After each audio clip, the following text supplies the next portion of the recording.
सीधे आपको विज्ञान भवन लिए चलते हैं। प्रधानमंत्री मोदी इस वक्त संबोधित कर रहे हैं। परिषद के सदस्य, सांसदगण, धारासभ्य और सभी महानुभाव, आमतौर पर आती हैं तो एक आध राउंड बना देती है, तो हमारे देश में एक बहुत बड़ी घटना मानी जाती है। मीडिया का भी ध्यान रहता है और उस क्षेत्र के लोग भी उस विषय में ज्यादा चर्चा करते हैं, क्योंकि वर्षों तक जिस चीजों की मांग रहती है और बड़ी मुश्किल से 15-15 साल के इंतजार के बाद कुछ होता है, तो ये हम इन चीजों से अनुभव करते हैं। हमने एक कॉम्प्रिहेंसिव इंटीग्रेटेड अप्रोच लिया है। हमें पता है कि भाई ये समस्याएं हैं, तो उन समस्याओं को एक पूरी ताकत से के साथ देश को समस्या से बाहर कैसे निकाला जाए। नॉर्मली सरकारें इंक्रीमेंटल काम करने की आदत रखती है। पहले 5 करते थे, अब 7 करते हैं, 7 करते फिर 10 करते हैं। हमारी कोशिश है क्वांटम जंप की, ब्रेक थ्रू की, पुरानी स्पीड और निर्णय करने की प्रक्रियाओं से एकदम से बाहर निकलना, गति बढ़ा देना, क्विक डिसीजन लेना, उसमें से ये सारी योजनाएं साकार होती हैं। सेतु भारतम, अभी नितिन जी बता रहे थे, आपको भी आश्चर्य होगा कि इतनी बड़ी सरकार, उसको एड्रेस मालूम नहीं है कि कौन सा ब्रिज कहां है, यानी कैसे काम किए होंगे।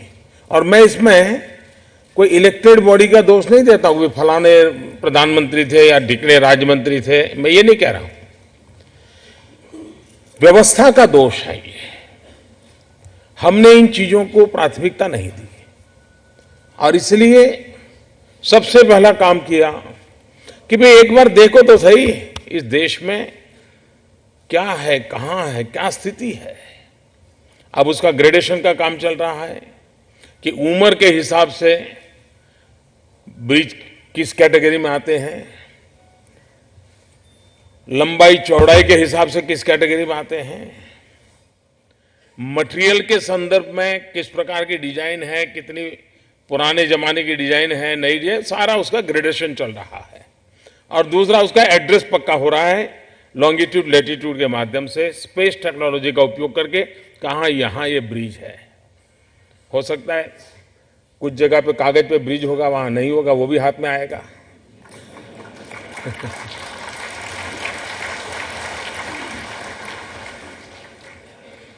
लेकिन कोशिश ये है। दूसरा, छोटी छोटी चीजें हैं, लेकिन आप लोगों को हैरानी होगी, हमारे यहां पहले हाईवे बनते थे तो जमीन तो एक्वायर करते थे, लेकिन जब हाईवे बनता था तो जमीन के बगल में एंक्रोचमेंट हो जाता था।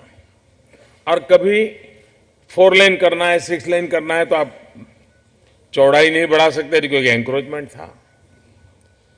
एंक्रोचमेंट हटा नहीं सकते क्योंकि हर दूसरे साल चुनाव होते हैं, तो कोई न कोई चुनाव सामने दिखता है तो कोई हिम्मत नहीं करता है, और फिर कोर्ट कचहरी से भी तुरंत स्टे मिल जाते हैं, तो ये कई कठिनाइयों से भी रोड बढ़ते ही नहीं है।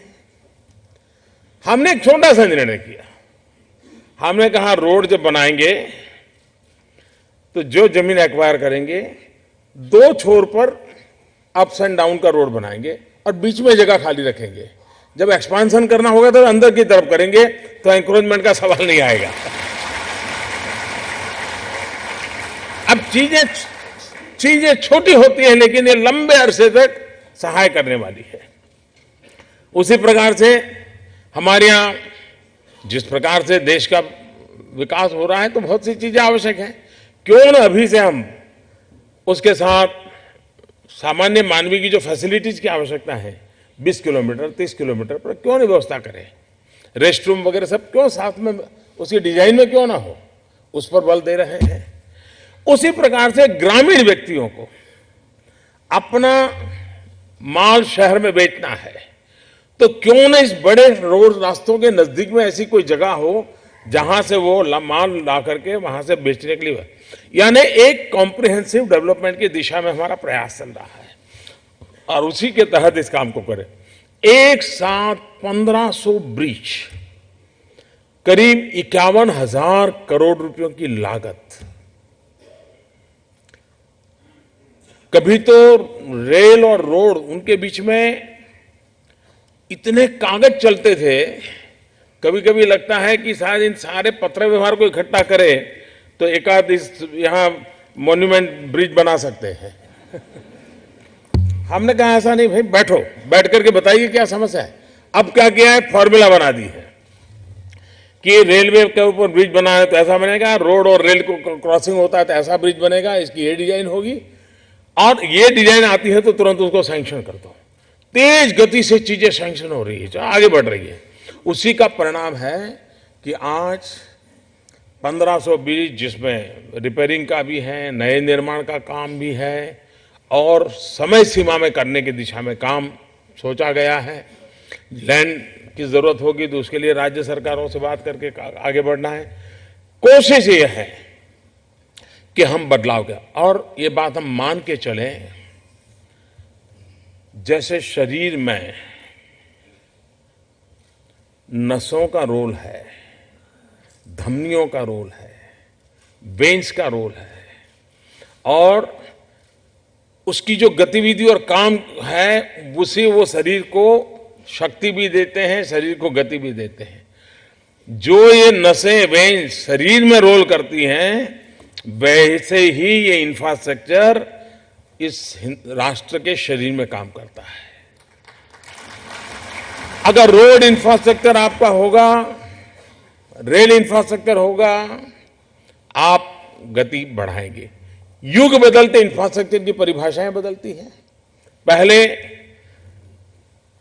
एक मुझे याद है जब हम छोटे थे तो ये अकाल जब होता था तो अकाल में मिट्टी का काम निकलता था, तो गांव के लोग चिट्ठियां लिखते थे कि भाई हमारे गांव में मिट्टी का काम करवा दीजिए ताकि हमको जाने आने की सुविधा हो जाए। तो अकाल के काम में मिट्टी डलवाते, मिट्टी डल गई तो वो कहते वहाँ बहुत बड़ा काम किया, हमारे एमएलए एमपी बड़े सक्रिय है, बड़ा संतोष हो जाता था। फिर थोड़ा समय आया, बोलते साहब थोड़ा तार रोड बना दीजिए। आज गांव का आदमी भी कहता है साहब पेवर रोड चाहिए, पेवर रोड चाहिए उसको। ये जो बदलाव आया है, हमने भी उसको मिट करने की दिशा में काम करना पड़ेगा और उस दिशा में हम प्रयास कर रहे हैं। ग्रामीण सड़कों पर हमारा बल है। आपने देखा होगा इस बार प्रधानमंत्री ग्राम सड़क योजना में बहुत बड़ी मात्रा में बजट डाला गया है। ये इंफ्रास्ट्रक्चर है जो मैंने कहा जैसे शरीर में नसों का काम है, उसी प्रकार से गति देने वाला काम है। एक जमाना था, मैंने कहा कि मिट्टी डाल दिए तो संतोष होता था। आज हाईवेज भी चाहिए, आईवेज भी चाहिए।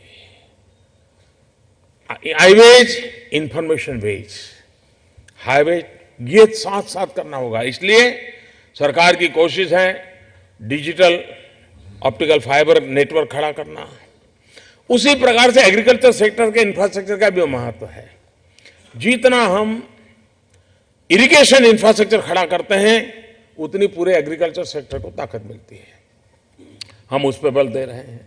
रेलवे, पहले क्या था, रेलवे यानी पार्लियामेंट में बेंच, बस तालियां बज जाए तो ये इस एमपी को खुश करने के लिए उसके रास्ते से निकलने वाली ये ट्रेन घोषित कर दो तो उस रास्ते पर पड़ने वाले सारे 10-12 एमपी खुश हो जाएंगे।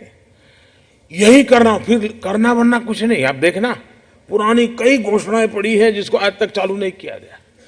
हमने कहा भाई ये तालियां बजाने के से देश नहीं चलेगा, रेलवे में आमूलचूल परिवर्तन लाना चाहिए। रेल की पटरियां डालो, गेज बदलो, आप उसको डीजल से इलेक्ट्रिफिकेशन की तरफ ले जाओ, एनवायरमेंट की दृष्टि से काम करो, गति की दृष्टि से काम करो। एक पूरा फोकस बदल दिया है रेलवे का। अभी तक हमारे देश में अकेले रेलवे में जो रिफॉर्म हो रहे हैं उस पर किसी का ध्यान नहीं गया है। वो जो बिग बैंक की बातें करते हैं, बड़े बड़े रिफॉर्म की चर्चा करते हैं, सिर्फ रेलवे देख लें कि कैसे बदलाव किया है तो उनको अंदाज आ जाएगा कि कहां से कहां रेलवे जा सकती है। चाहे ऑप्टिकल फाइबर नेटवर्क हो, चाहे रेलवे नेटवर्क हो, चाहे रोड नेटवर्क हो, चाहे ब्रिजेज का निर्माण हो, हर एक पूरे देश में। और क्वालिटेटिव चेंज, सिर्फ किलोमीटर नहीं बढ़ाने हैं, हमने क्वालिटेटिव चेंज लाना है और एक लंबे अरसे की आवश्यकताओं की पूर्ति को ध्यान में रख करके लाना है। मुझे विश्वास है कि राष्ट्र को सशक्त बनाने में, राष्ट्र को समृद्ध बनाने में, राष्ट्र को गतिशील बनाने में इंफ्रास्ट्रक्चर अहम भूमिका अदा करता है।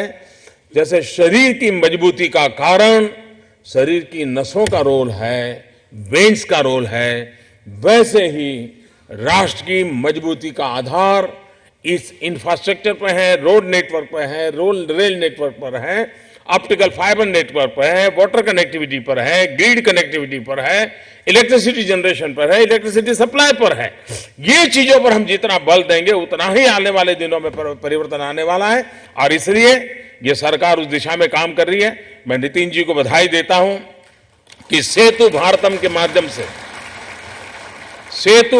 के माध्यम से देश में ब्रिजेज की तरफ देखना। मैं तो चाहूंगा कि हमारे जितनी यूनिवर्सिटीज हैं, खास करके इंजीनियरिंग एंड आर्किटेक्चर, वे देश में सबसे ओल्डेस्ट ब्रिज, उसकी टेक्नोलॉजी, उस पर कोई पीएचडी करे कुछ स्टूडेंट, दुनिया में क्या हो रहा है उस पर पीएचडी, हम इसको एक साइंस के रूप में डेवलप करें।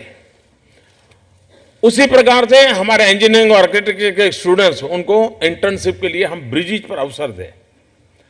बहुत बड़ी मात्रा में रोजगार की भी संभावना होगी और हमारे यहां क्वालिटी मैन पावर तैयार होगा। तो एक प्रकार से ह्यूमन रिसोर्स डेवलपमेंट भी हो, दूसरी प्रकार से इंफ्रास्ट्रक्चर भी डेवलप हो, हमारी इंस्टीट्यूशंस की कैपेबिलिटी बढ़े। उन सारी बातों को एक साथ देकर के हमें आगे बढ़ना है। मैं फिर एक बार बहुत बहुत बधाई देता हूं, बहुत बहुत धन्यवाद।